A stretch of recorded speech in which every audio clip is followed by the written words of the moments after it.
At the moment everything truly fell into place. Vivian was 33 years old, and for the first time in her life, she felt like the ground beneath her feet was truly hers. She lived in a small but bright studio apartment in Sebastian City, with plants rescued from the supermarket's bargain section lining the windowsill, and an old wooden table that served as a desk, dining table, and sometimes a rack for folded clothes. That Thursday afternoon, she was wearing a grey polka-dot sweatshirt, her hair pulled back in a messy bun, her back hunched over her laptop, reviewing freelance submissions while the aroma of freshly brewed coffee filled the apartment. The television was silent, showing some random news report, one of those that talks about distant accidents that seem to have nothing to do with your life. And it was right there, in that utterly ordinary routine, that her cell phone vibrated with an unknown number from the city where she had grown up. Even before seeing the full area code, she felt that pit in her stomach that only someone from a troubled family recognizes instantly. When she answered, a serious voice introduced itself as a police officer, called out Vivian's full name, and asked if she had ever owned a house at a certain address.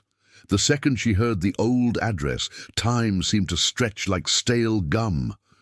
Sebastian, who was in the kitchen washing cups, peeked in when he noticed the color draining from Vivian's face. As the officer explained with that bureaucratic calm that is both irritating and reassuring, that her parents had been arrested for trespassing and vandalizing the property, Vivian's mind didn't stay on the sofa where she sat. It went back 5 years to the day she sat at her parents' table and heard that she would either hand over all her $120,000 to her sister's new big idea, or she would no longer be considered part of the family. What she was hearing now from a modest apartment and a new life wasn't the beginning of a problem. It was the final consequence of a story that had begun long before. That mental flashback took her straight back to the time she lived in a tiny studio apartment, with walls so thin she could hear her neighbor to the right snoring and the one to the left microwaving soup at midnight. Vivian had spent years living almost in survival mode, eating cheap pasta with canned sauce, buying clothes only when something was literally falling apart, and walking or taking buses to avoid unnecessary expenses. Every dollar that came into her account was earmarked for a single dream, owning her own home. It had become a kind of obsessive but peaceful routine, noting prices in a notebook, checking her bank account before bed, working freelance jobs until her back ached. She had been saving for so long that, at a certain point, she stopped thinking about the sacrifice and got used to a minimalist life. And that effort didn't just stem from a desire for independence. It also came from being tired of always being seen as the responsible daughter, the one who had to hold everyone up when things fell apart. When she finally scraped together the $120,000 and found a small but cozy house with a front porch that smelled of damp wood and a kitchen reminiscent of the 1970s, she felt a relief that almost brought her to tears on the way to the final inspection. And it was precisely during this period, when she could finally savor a triumph built on every sacrifice, that she decided to announce the news to her parents and Melissa. That day, she arrived at the family dinner with a mixture of pride and childlike hope, thinking that perhaps, just perhaps, she would receive a few words of congratulations. But upon entering, she noticed something odd. The dining room was too tidy, with printed charts on the table, a portable projector running, and Melissa sitting with a strained smile, like someone about to sell a miracle product. In a matter of minutes, Vivian understood that they hadn't come to celebrate anything. They had prepared a presentation, a kind of absurd business pitch, full of unrealistic projections and organized by bright colors, explaining her sister's third venture. The same sister who had already failed in 2 previous businesses without ever taking responsibility. As Melissa explained her grand vision, gesturing dramatically and showing slides filled with terms she didn't even understand, Vivian felt the pride she carried within her slowly deflate. Like a balloon with a tiny hole punched in it, it was clear that everything was set up for one purpose: to get her to hand over her $120,000. Vivian's parents looked at her with a calculated mix of expectation and obligation, as if they had already written the check in advance. Susan, her mother, even had that rehearsed "there's no alternative" expression, lips pursed and chin raised, while Wade nodded like a desk ornament.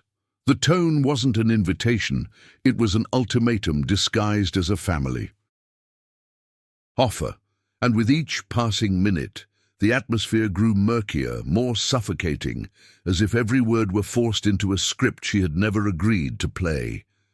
It was then that one of them said, with absolute calm, that if Vivian did not contribute the money, she would be giving up her role as a daughter. The ensuing silence was so heavy that even the projector seemed to hum louder. Vivian took a deep breath, placed her hands on the table and said no, with a firmness she hadn't expected. There were no shouts at first, just an immediate rejection on their faces, as if she had committed a personal betrayal. That's when her mother exploded, accusing her of being selfish, cold, of not understanding what it means to support the family. And while Melissa wept without tears, those tears that always appeared when she needed money, Wade finished by saying that if she wasn't going to help, she might as well never come back. That was the exact moment something inside Vivian clicked silently, but definitively. She stood up, grabbed her bag, and left without looking back. If you've made it this far, tell me where you're reading from. Sometimes sharing these dark fragments helps others feel less alone. The following months were filled with absolute silence, a silence that at first stung like a burn, but then began to feel like fresh air rushing in through a window that had always been closed. Vivian used that time to settle into her new home. She painted the walls in warm colors, tidied up the front yard, which was overgrown with dry soil and weeds, and learned to change filters, repair hinges, and cut wood. Tasks she never imagined she could master. Every small improvement was proof that her life was now built with her own hands, free from demands and blackmail. She would find herself smiling for no reason while watering plants or sipping coffee on the tiny terrace, listening to the creaking of the old boards beneath her feet. It was also during this period that she began to work more and with greater freedom, accepting better-paying projects, and finally allowing herself to buy small things without guilt. A new coffee maker, a pretty tablecloth, a pair of soft sheets. Her life, though simple, was finally hers. And then Sebastian arrived. She met him on a temporary project, a man with a calm smile, thick eyebrows, and that curious habit of tilting his head slightly when he listened, as if other people's words were precious pieces he needed to understand before storing them away. He didn't arrive like a whirlwind. He arrived like a warm breeze after years of winter. They talked about trivial things like coffee brands or absurd memes, but also about fears, traumas, and that silent weariness that only those who grew up in dysfunctional families share without explanation. The relationship developed slowly, without pressure, and little by little Vivian realized that she didn't have to justify every emotion or fear that her boundaries would be ignored.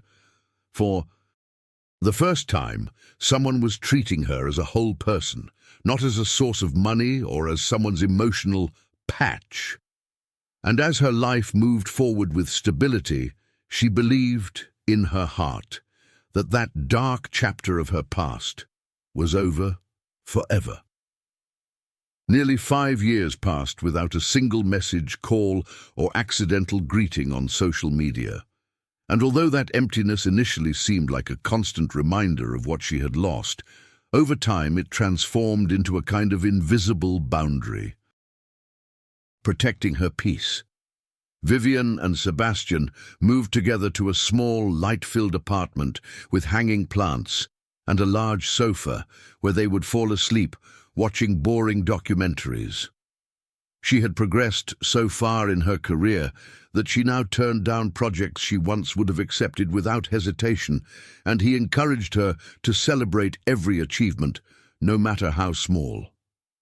It was such a simple and stable life that she sometimes found herself looking out the window and thinking, "So, this is what it feels like not to live in fear." And everything continued like this, gentle as a calm stream, until the morning she received an email with the subject line, "Urgent, family." Just reading it was enough to send a cold shiver down her spine. In the message, Susan begged her to return for the sake of the family.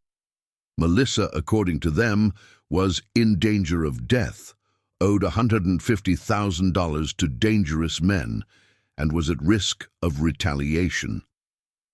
The sentences were heavy with drama, practically written to provoke immediate guilt. They spoke of threats, of people watching the house, of voices on the phone line, of supposed ultimatums with ridiculously short deadlines. Vivian, her heart heavy and her hands trembling slightly, sat for several minutes reading and rereading every word, wondering if returning meant opening a door she had taken years to close. Sebastian, seeing her so still, approached without saying a word and simply placed a warm hand on her back. After several hours of internal debate, Vivian decided she would listen to what they had to say, but made it clear she wouldn't get emotionally involved. That decision, though prudent, was the first step toward a maelstrom she never imagined she would be rekindled. When she arrived in the old town where she had grown up, the atmosphere felt strangely familiar and alien at the same time. The streets seemed narrower, the shops more subdued, and her parents' house had an air of weariness she hadn't noticed before. Stepping inside, she found Susan pacing back and forth with a handkerchief in her hand, pretending to wipe away tears that wouldn't quite fall. Wade sat stiffly on the sofa, staring blankly, as if he had practiced that pose to appear defeated. And Melissa was slumped across the dining room table, holding a glass of water with both hands, trembling as if she were in a television drama. The whole scene had such an obvious level of theatricality that Vivian struggled to take it seriously. Still, she listened. She listened about the $150,000, about the supposed dangerous men, about the shell company Melissa claimed she had tried to create for everyone's sake. Every word was carefully measured to trigger the guilt button they had always known how to push, but this time that button was broken. When the explanation ended, the true intention quickly became clear. They wanted Vivian to sell her house, not hers. Not Susan and Wade's, with its spacious yard, remodeled bathroom, and hilltop view, but the house Vivian had bought through years of sacrifice. The request was utterly shameless. Susan even repeated the phrase Vivian had heard so many times in her youth, "You're young, you can start over. We can't." That "we can't" sounded more like a tired excuse than a truth. Wade nodded. Melissa whined. Andrew stared at the floor without saying much, as always. But Vivian, who for years had absorbed these manipulations as if they were inevitably part of the family fabric, felt this time a solid inner wall made of experience, weariness, and self-respect. She stood up slowly, took a deep breath, and said firmly that she wouldn't sell anything, that she wouldn't take on debts that weren't hers, and that they would have to deal with the consequences of their own decisions. And when Susan shouted that she was inhuman, Vivian realized that word no longer had any power over her. The following days were a mixture of insistence, pressure, and a kind of emotional harassment that Vivian recognized all too well. First came long messages, full of reproaches, then calls at all hours. Later, manipulative silences meant to make her feel guilty for not saving the family. But the worst came when she stopped responding. They hired a private investigator to find her address. The first time they showed up unannounced at her new house, Vivian felt that old tremor in her chest that she had spent years trying to suppress. Seeing her parents standing in front of the door, their eyes blazing with desperation, demanding that she was the only one who could fix everything, left her paralyzed for several seconds. Susan spoke rapidly, almost tripping over her own words. Wade insisted that the dangerous men could appear at any moment, and Melissa, behind them, clung to her mother's arm like a frightened child. Vivian felt the air thicken and that her own house, her refuge, was being invaded by the shadow of the past she had sworn never to relive. That night, when she finally closed the door, she slumped back against the wood and felt a deep tremor run through her arms. Sebastian found her like that, her eyes glazed and her hands icy. He didn't pressure her or rush her to speak. He simply sat beside her, resting his forehead against hers. It was in that warm silence that Vivian understood that her family wouldn't take no for an answer, and that staying there meant living under constant emotional threat. The next day, with a clear head and a voice, broken but resolute, she made the decision she never imagined she would have to make. She sold the house as quickly as she could and moved with Sebastian to another city. She felt a bitter mix of defeat and relief. Defeat for having to abandon something she had built with so much effort. Relief because at least she was once again in control of her own peace of mind. It was an abrupt, almost violent but necessary closure. And if this part is hitting you hard, leave a like or share this story. You never know who might benefit from reading something like this. The first few months after moving were a kind of silent respite, like when you step out of a smoke-filled room and can finally breathe clean air. Vivian and Sebastian found a small but cozy apartment, with large windows that let in the morning light, and a tiny balcony where they put 2 folding chairs to have coffee on weekends. Although she still felt a knot in her chest when she remembered her old house, she also discovered a new feeling: security. Nobody knew that address. Nobody could break into her home to demand anything. Nobody could force her to relive old wounds. She began to sleep better, to work with more focus, to laugh more. Sometimes she even allowed herself to imagine a future without the constant weight of her family on her shoulders. And although she still felt guilt, a deeply ingrained habit after years of manipulation, each day that guilt grew smaller, like a shadow fading in the sun. That calm, however, was abruptly shattered one autumn afternoon when she received a call from an unknown number with an area code she knew all too well.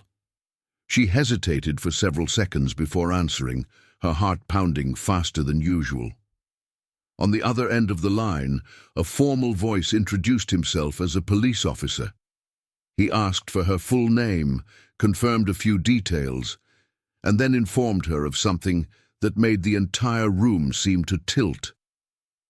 Her parents had been arrested for breaking into their former home, a home that was no longer theirs, armed with baseball bats, destroying windows, doors, and parts of the interior. Vivian froze, as if her body had been frozen from the inside out. The officer explained, with that bureaucratic coldness of those who deliver bad news daily, that the damages exceeded $60,000 and that the current owners would be filing a lawsuit. Vivian closed her eyes, feeling a deep weariness. A weariness that had been building for years, fall upon her like a heavy blanket. There it was, the inevitable end of a cycle she had tried to avoid her entire life. When she hung up the phone, Vivian sat on the edge of the sofa, her hands clasped together, her mind suspended in a strange, almost empty silence. Sebastian came out of the kitchen when he saw her so still and simply asked in a low voice what had happened. She didn't answer immediately. It was as if she needed to piece together a puzzle she had been trying to ignore for years. When she finally spoke, she did so slowly, explaining every detail, the break-in, the baseball bats, the destruction, the lawsuit. And as she said it aloud, she realized something that shook her to her core. Her parents and Melissa hadn't destroyed that house to hurt the new owner. They had done it as revenge against her, convinced it was still theirs. Her past had chased a shadow, completely disconnected from reality, driven by the obsessive idea that Vivian belonged to them. Sebastian took her hands, and she felt a wave of sadness so profound she almost doubled over. It wasn't just because of what they had done. It was the final confirmation that the family she had always tried to save never wanted to be saved. The following days brought news that seemed straight out of a drama she would never have wanted to be a part of. The police investigation revealed that the supposed threat from dangerous men never existed. There were no mafias, no violent loan sharks, no shadowy pursuits. What there was an investment firm that was suing Melissa for irresponsible financial decisions. The rest had been emotional manipulation, something Melissa had always been an expert at, and her parents, tragically, complicit in it. When they were held responsible for the damages, Susan and Wade had no choice but to sell their own house to cover the $60,000 they owed the new owner. What they had so often said they couldn't do because they were too old, what they had demanded Vivian do in their place, came crashing down on them with an unrelenting weight. Melissa also lost what little she had, and the three of them ended up living in a small apartment, sharing a space they had never imagined. They tried to contact her several times, leaving messages apologizing, saying they didn't know what they were doing, that family is the most important thing. But Vivian, with a quiet but resolute grief, decided not to respond. Because she already knew that this was a cycle that could only be broken with distance, with silence, with the definitive renunciation of the role they had tried to impose on her since childhood. And so, for the first time in her life, she felt truly free.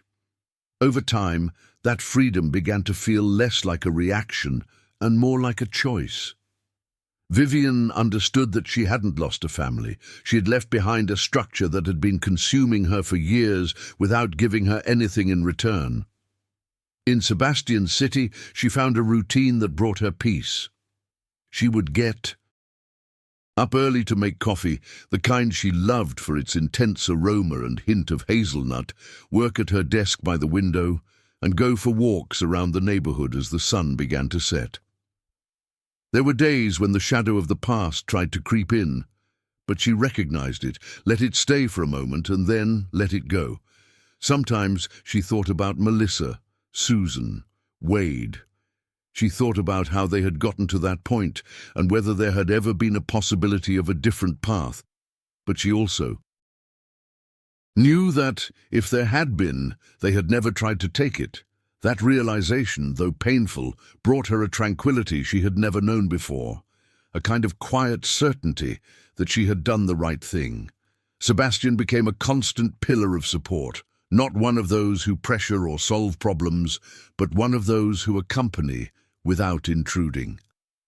When he proposed moving in together officially, Vivian felt a gentle warmth in her chest, something between relief and excitement, as if she were finally building something born from care and not obligation. As the months passed, they began to talk about bigger plans, adopting a dog, saving for a car, even fantasizing about a small garden in the future. When, one quiet evening, Sebastian casually mentioned the idea of marriage, almost as if he were talking about the weather, she didn't feel fear.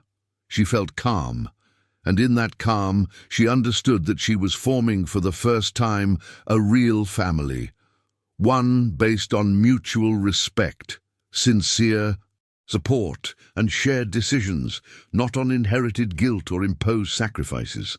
The past no longer haunted her. The future instead opened up wide, clear, and possible. And as she closed the window to keep out the cold, Vivian knew she had finally come home.